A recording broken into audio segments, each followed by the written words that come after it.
Днес с нами Яни Василчин от Стар Биштов. Той да му разкаже нещо повече за себе си и за той, което прави тук. Добър ден, аз съм Яни Иван Василчин, зависва кой по старите тук насел от сил.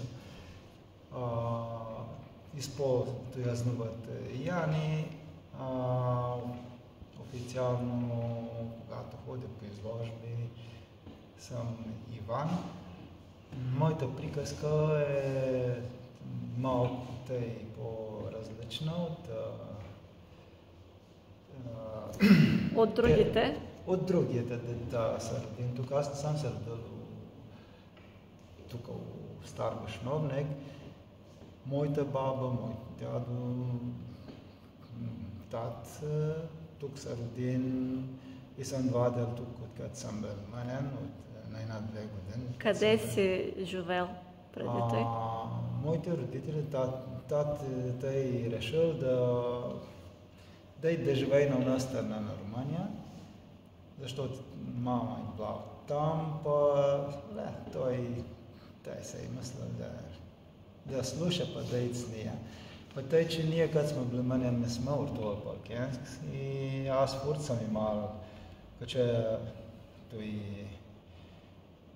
болева от душата, че не зная той балкански, съм вадил тук всяка година, лето и малко разберем да тортуват хората и моите родбини.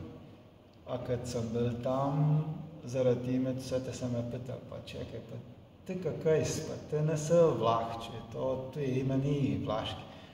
Да, ние, какъй, той български. Знаеш български? Ние тъй не зная. Тогава съм чекал да свършим школата и съм се върнал тук в сил и тогава си тук съм и нямам неща да се маня на друг место. Тук съм се намерил место, гнездо и намерил се с дома, да. Да, като се рикала, че съм се намерил дома.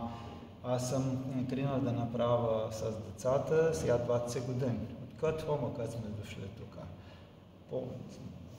И паралелно с това съм тръгнал да направя художник, с професионален художник от България, български тук.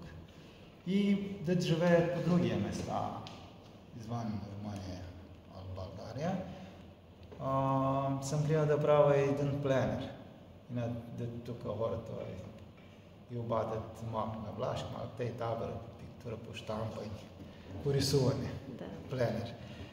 На фикс сме се мислили след първите 2-3 издания да дадим едно име на това нещо, да се зви Сдружение, българско сдружение.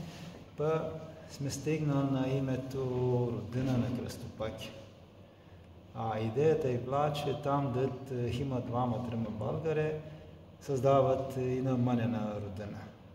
И зато и форум, български културен форум Родина на кръстопътя се зви нашето сдружение. И от тогава справям различни работи, сме направили пленери с артисти, общната, който и там мой да вид по стените на сградата. Има едния много интересна творба на художници от България, българи да живеят по целия свет.